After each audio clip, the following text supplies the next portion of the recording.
Kaliwat ka ng mga poster ng mga politiko na may sari-saring greeting tuwing may okasyon tulad ng fiesta, graduation, libreng serbisyo at holidays. Tila ba nagpapahiwatig ng kanilang pagtakbo sa eleksyon sa susunod na taon. Ngayon pa lang, nararamdaman na ang papalapit na 2025 midterm election.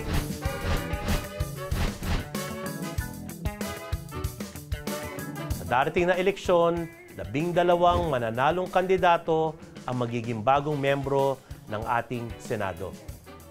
Magsisilbi sila ng 6 na taon hanggang 2031 at makakasama ang mga nanalo noong 2022 elections na may termino hanggang 2028. Nasa balota rin ang mga pwesto ng party list at district representatives, gobernador, vice governor, mayor, vice mayor, hanggang sa mga bukal, konsihal sa lalawigan, syudad at munisipyo. Ang 2025 midterm election ay isang pagkakataon para sa mga botante na maisulong ang pagbabago sa ating gobyerno. Kaya huwag palapasin ang inyong karapatang bumoto. Markahan na ang May 12, 2025 sa inyong mga kalendaryo. At ngayon sa Batas et al., alamin natin ang mga kwalifikasyon para sa mga balak kumandidato.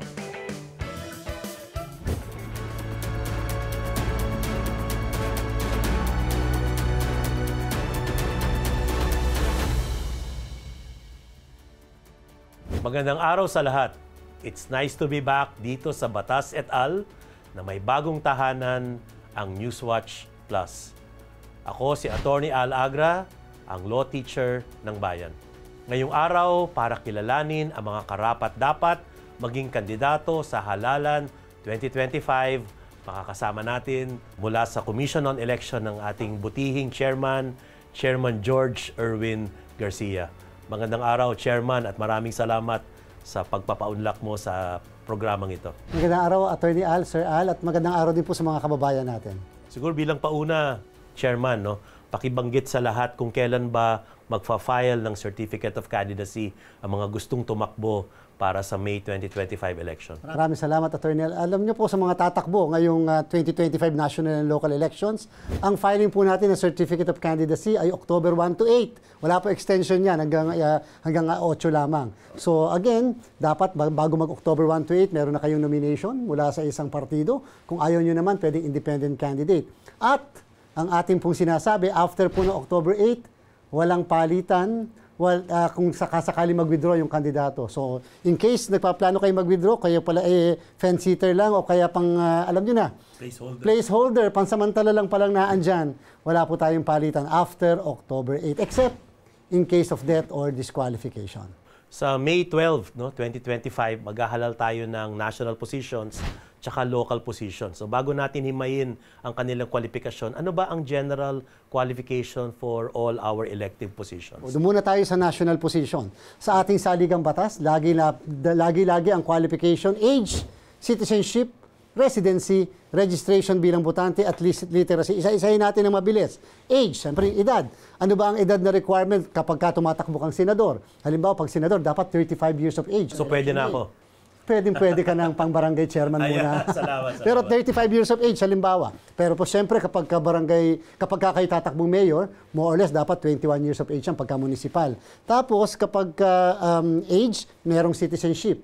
Dito po may pagkakaiba. Pag national position, Sir Al, ang requirement, natural-born Filipino citizen. Pangalawa pa, maliban sa natural-born, pag local position, ang sabi must be a citizen of the Philippines, Sir Al. So whether natural-born or naturalized, pwede. At siyempre, must be a registered voter. At pagkatapos, meron pong residency requirement. Ang sabi, dapat must be a resident of the Philippines for at least 1 year immediately preceding the day of the election. And for local positions? Dapat po, hanggat maaari, meron ka man lang dyan na 1 taon din na pagkakatira dyan sa mismong lugar kung saan ka tatakbo. Of course, must be a registered voter at yung literacy requirement, able to read and write. Napaka-basic. Hindi sinasabing graduate ng kahit na anong course, hindi ka nakailangan may masteral or PhD. Kailangan registered voter ka doon sa lugar na yun? Dapat naman. So, yung mga incumbent, halimbawa, pagkatapos biglang lumipat, ng ibang lugar, bakit kinakailangan mag-resign kayo doon sa lugar kung saan kayo nanggaling kung walang jurisdiction doon sa mismong lilipatan. So dapat po ay registered voter ka rin. At ang sabi ng Section 8 ng Republic Act 8189, yung ating continuing registration law, kinakailangan ay 6 months residency prior to the election. Uulitin ko po, prior to the election. So ang reckoning point natin ay May 12. At May 12 po. And therefore, hindi po makatotohanan yung sinasabi ng iba na para daw magkaroon ka ng residency at maging registered voter ay 6 months bago ka mag-apply. Hindi po katotohanan yon. Dapat po 6 months bago mag-May 12, 2025 national and local elections. Chairman, no, balikan lang natin. Pare-pareho ba ang kwalifikasyon halimbawa ng senador sa party list representative, sa district representative? Again, yung pong age, citizenship, residency, registration bilang botante at literacy, magkakaiba po kasi sa national at saka sa local. Sa national, pagka po sa age, pagka presidente, senador, presidente 40 years of age, senador 35 years of age. Iba pa pagka city, 25 years of age ang mayor, kapag ka naman municipality, 21 years of age. Kahit nakalat na sa social media, halimbawa yung issue ng kwalifikasyon, halimbawa citizenship ng isang kandidato, kailangan pa rin tanggapin ng COMELEC? Tama po, sa pagkatatandaan po natin. Maaaring yung sinabi sa dyaryo, narinig sa TV, sa social media, pero it will require po, Sir Al, ng presentation ng evidence. Lahat po ba tayo, alam natin kung tayo ay Filipino? Hindi po ba, minsan, pagka na lang biglang kinwestiyon, tsaka lang natin babalikan, sino nga ba ang lolo ko? Ano nga bang pinanggalingan namin? Hindi po basta porket singkit ang mata, o pagka medyo malaki-laki ang mata ka ng katulad sa akin, hindi ka na Filipino citizen.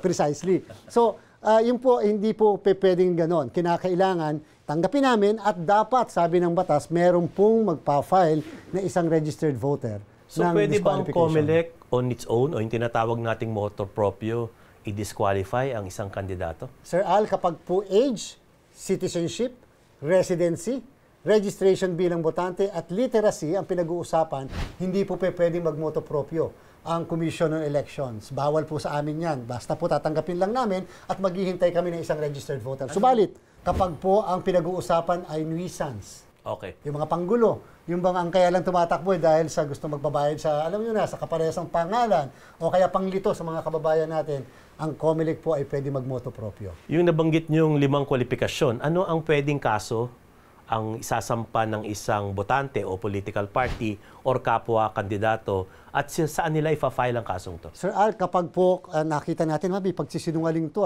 sabi niya 21 years of age, yung pala 19 lang. Tapos sabi niya siya ay natural born Filipino citizen, yung pala naman ay naturalized o kaya naman hindi pala Filipino citizen. Kapag po may pagsisinungaling, ang sabi po ng Section 78 in relation to Section 74 ng Omnibus Election Code, dapat po ay mag-file ng tinatawag na petition to deny due course and or cancel candidacy. Hindi po disqualification, sapagkat hindi po pinag-uusapan dito kung kwalipikado o hindi, o eligible o hindi. Ang pinag-uusapan po, required ka na mag-declare yung age, yung citizenship, yung residency, yung registration bilang botante at literacy, at pagkatapos hindi ka nagsabi ng totoo. Kaya po ang tawag po dyan, material misrepresentation. Halimbawa lang, sinabi mo abogado ka, pero hindi ka naman abogado. Papasok ba siya sa material misrepresentation? Hindi po, Sir Al. Yan po ay papasok na sa tinatawag na misrepresentation, pero hindi po siya material misrepresentation. Sabi po ng Supreme Court, Salcedo II versus the COMELEC, dapat po yung material misrepresentation ay based do sa mga qualification requirement ng ating pong saligang batas o ng umiiral na batas. Pero kung misrepresentation lang, yan po'y hindi ground para i-cancel ang candidacy o i-deny due course ang candidacy. Bagamat, yung nag-misrepresent, hindi man material, pwedeng humarap po sa kasong perjury or falsification as the case may be. Chair, halimbawa, hindi ka nakapag-file, walang nag-file ng petition to deny due course ng Certificate of Candidacy. Tapos siya ay naproklama. Meron pa bang habol? Pwede pa ba siyang matanggal sa posisyon ngayon? Ang jurisdiction po ng COMELEC ay nagsisimula sa filing ng candidacy at matatapos po yan kapag yung mismong kandidato ay naproklama at ibig sabihin may na-elect na nanalong kandidato. At nanunungkulan na. At nanunungkulan na. Maliban na lamang kung merong kasong na-file bago na proklama, and therefore hindi namin na-desisyonan kaagad at pagkatapos ituloy-tuloy yung kaso. Pero kung wala po, wala na pong jurisdiction ng COMELEC at pag na-elect na, ang jurisdiction po, Sir Al, ay nasa DILG o kaya naman pwede rin pumasok sa Office of the President o kaya naman pwede sa Office of the Ombudsman. Ngayon, hindi po nangangahulugan na wala nang kapangyarihan ng COMELEC patungkol sa disqualification. Wala na po kami pwedeng magawa.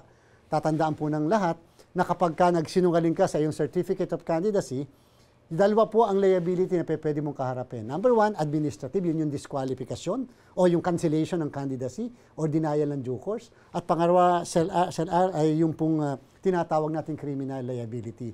Meron po tayong tinatawag na election offense. Sa Section 261 po ng Omnibus Election Code, kapag ka ikaw ay nagsinungaling, material misrepresentation, yan po ay ground para cancelahan yung candidacy mo at mayroon naman pong election offense na may kulong ng 3 hanggang 6 na taon.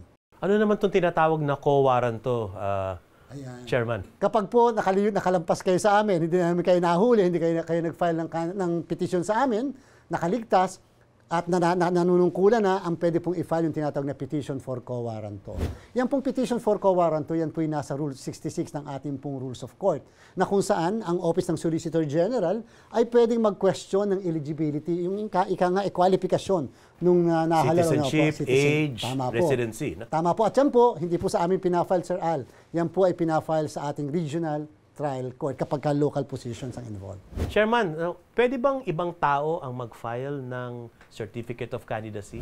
Alam niyo po, sabi po ng batas, dapat po personal yung filing. Pero kung hindi available, may nangyari, may sakit o anumang kadahilanan, pwede po mag-file, may SPA, mag-i-issue na special power of attorney, hahanapin po namin yon at pagkatapos pwede na pong ma-file. May form lang po na pipilapan upang sabihin na ito ang kanyang ino-authorize mag-file ng kanyang candidacy. Pero Sir Ala, pag withdrawal na po ang pag-uusapan ng candidacy na na-file, hindi po pwedeng SPA, kinakailang personal na pupunta mismo yung kandidato sa local COMELEC namin o kung saan man siya nag-file ng Certificate of Candidacy. Pangalawa naman tanong, Chair, nabanggit mo na hanggang October 8 na lang ang filing. So, pwede pa bang mag-withdraw after October 8? Ayun nga po, again, medyo pasensya na doon sa mga pa-file ng candidacy.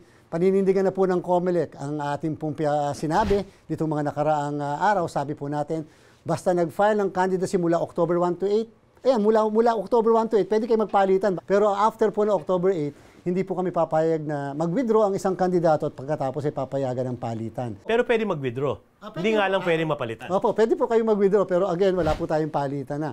At tatandaan po natin pagka po nag-withdraw mula October 1 to 8 o kaya naman namatay yung kandidato after October 8 o kaya naman na-disqualify ang kandidato Sir Al after October 8, pwede pong mapalitan sila basta po yung papalit must belong to the same political party.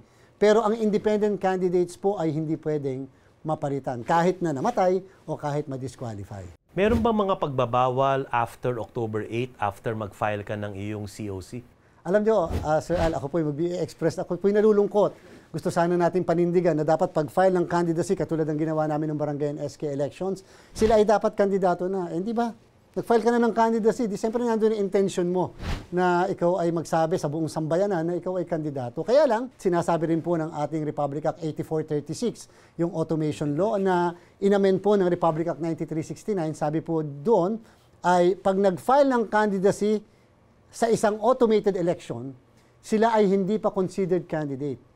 Sila ay candidates lang sa unang araw ng campaign period. In which case, next year pa yun. Sir Al, opo. So kung nag-file ng October, yung mga pagbumukha nila, makikita na nila sa EDSA, nasa TV, nasa radyo, kung ano na mga ginagawa, umiikot na, wala pa pong violation. At hindi pa po kinakailangan mag-report sa amin ng mga ginastos sapagkat hindi pa raw po sila kandidato, Sir Al. Magsisimula lang ang pagiging kandidato nila 90 araw bago mag-eleksyon sa national position, sa tumatakbo, sa party list, tumatakbo sa senador, at 45 days kapag ka po local position. So yan po ay February 12, Sir Al, at saka March 12. Maraming salamat, Chairman. Meron ka bang last message para sa ating mga tatakbo, magfa-file ng Certificate of Candidacy at message din sa ating mga botante? Sir Al, ako'y nagpapasalamat sa iyo at sa iyong programa. Alam niyo, napaka-timely po ito at napakalaking tulong sa Commission on Elections sapagkat alam niyo talaga, hindi kaya ng COMELEC lamang ang information dissemination. Kakailanganin ang tulong ng lahat, lalo na po katulad niyo, Sir Al. At syempre, sa ating po mga kababayan, lagi po natin tatandaan, magtanong na magtanong, para hindi makulong. Maraming salamat po. Maraming salamat, COMELEC Chairman George Erwin Garcia, sa inyong oras at more power to the Commission on Election. Maraming salamat po.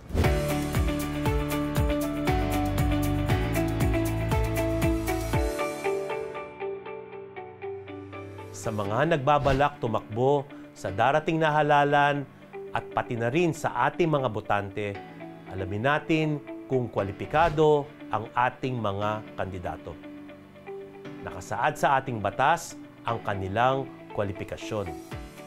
Kung hindi nila taglay ang mga kwalipikasyong ito, maaari nyo silang kasuhan sa ating Commission on Election.